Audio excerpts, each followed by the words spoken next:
Bom dia a todos, tudo bem por aí? Estudando muito? Vamos lá, pessoal, muita energia, muita força. Só uma dica: antes de estudar, você veja um vídeo que te estimule, daquilo que você procure na internet, algum vídeo que estimule, que te traga motivação para continuar nessa luta, para você alcançar o seu objetivo, tá certo? Vamos falar hoje sobre direito penal. O direito penal, por exemplo, se eu cometi algum crime de forma objetiva ou não, quando eu digo que não é objetiva, por omissão, por exemplo, por negligência, imperícia, aí surge uma lei que me beneficia, uma lei nova que me beneficia em relação à antiga. Vai retroagir. Nesse caso, retroage uma lei que seja mais benéfica à minha pessoa. Eu posso ser condenado somente em crimes cometidos aqui no Brasil ou lá fora também? Em regra, cometidos dentro do território nacional. Mas há exceções, como atentado à vida do presidente contra diplomatas que representam nosso país no exterior, por brasileiros que estão residindo no estrangeiro também podem responder por esses processos. Então fica a dica: não cometa crime de forma alguma, somente como estudos aqui. Vamos lá, cefasiano, vamos que vamos. Abraço a todos. Bom dia, pessoal, tudo bem por aí? Vamos entrar hoje no aspecto do direito empresarial. Por que isso é importante para o concurso?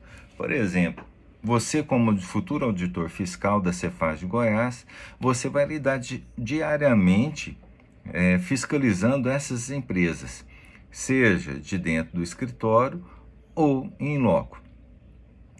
É importante saber que essas relações do direito empresarial foram se construindo desde tempos atrás, quando não existiam normativos que regiam o comércio de forma geral, pagamento de impostos, entre outros.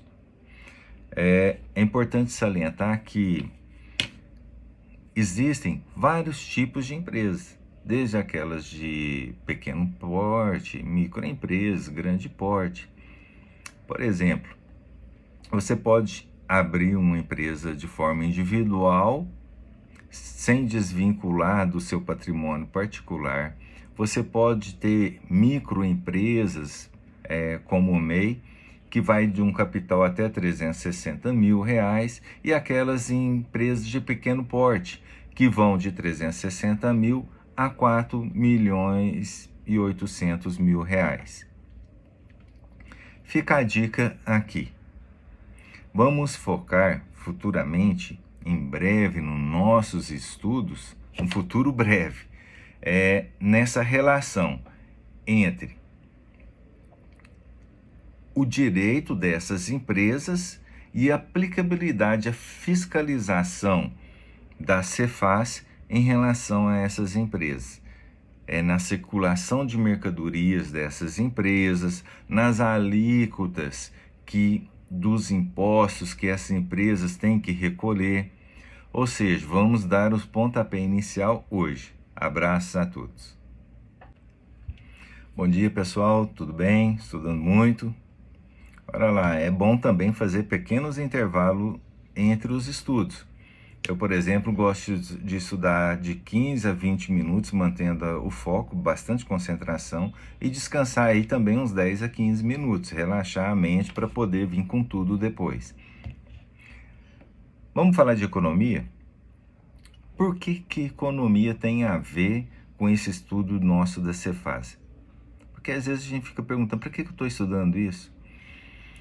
A economia, ela vai ter essa relação. Por exemplo, para uma empresa vender seu produto, comercializar, e o Estado, por meio da Cefaz, cobrar impostos dessa empresa, tem que ter o consumidor. O consumidor, o desejo dele é ilimitado, para comprar. Mas uma empresa, por exemplo, os recursos dela são escassos, são limitados, qualquer ele que seja. Seja, por exemplo, dinheiro, tempo, trabalhadores, colaboradores com a empresa. Aí, ou seja, uma empresa ela tem que produzir bens e serviços para satisfazer esses anseios, esses desejos da população, e nessa relação entre esses dois vem o Estado por meio da Cefaz. Isso é importante você ter ideia, porque para saber, por exemplo, há alguns conceitos intrínsecos na economia, por exemplo, como o custo de oportunidade. Você é estudante, por exemplo, da Cefaz. Às vezes você deixou de trabalhar para poder estudar. Esse custo de oportunidade é isso. Você deixou de ganhar determinado dinheiro num trabalho que você seria remunerado para trabalhar estudando aqui para esse concurso da Cefaz. No decorrer desse estudo, nós vamos aprendendo alguns conceitos importantes para você compreender essa relação entre que a economia vai nos dar para você compreender melhor essa relação entre as empresas e o Estado. Abraços a todos. Bom dia, pessoal. Vamos falar hoje da contabilidade. Para que serve a contabilidade? A contabilidade ela vai servir para as empresas controlarem o seu dinheiro, o seu curso, seus custos, seus recursos, para obterem melhores receitas com menores despesas. Mas vamos aqui aprender de uma forma diferente. Vou contar uma historinha, por exemplo, como eu contaria para o meu filho. Tinha uma senhora que se chamava Dona Conta. Essa Dona Conta era a contabilidade. E tinha o seu Hélio ali da esquina, que tinha uma padaria. Ele tinha que anotar tudo, as vendas dos seus dias, né, e passar para a Dona Conta. Os seus gastos também ele anotava tudo para passar para a Dona Conta. O seu Hélio também, seus gastos lá da sua casa, com a escola dos filhos, ele não podia misturar com os gastos da padaria dele. Isso já envolve um princípio aí, que é o princípio da entidade, de manter essa entidade da padaria separada da entidade domiciliar do seu Hélio. E ele tinha que contar tudo ali na hora certa, não deixar aumentar, por exemplo, o prejuízo da empresa para a Dona Conta, que isso é o princípio da competência. E também não inventar, não mentir, que isso é o princípio da verdade. E os gastos da padaria lá do seu Hélio não poderiam ser excessivos. Por quê? Porque poderia aumentar muito as despesas.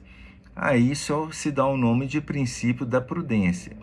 E essa Dona Conta teria que prestar as suas contas para um órgão superior, para uma pessoa superior, que era o senhor CFC, que era o Conselho Federal de Contabilidade.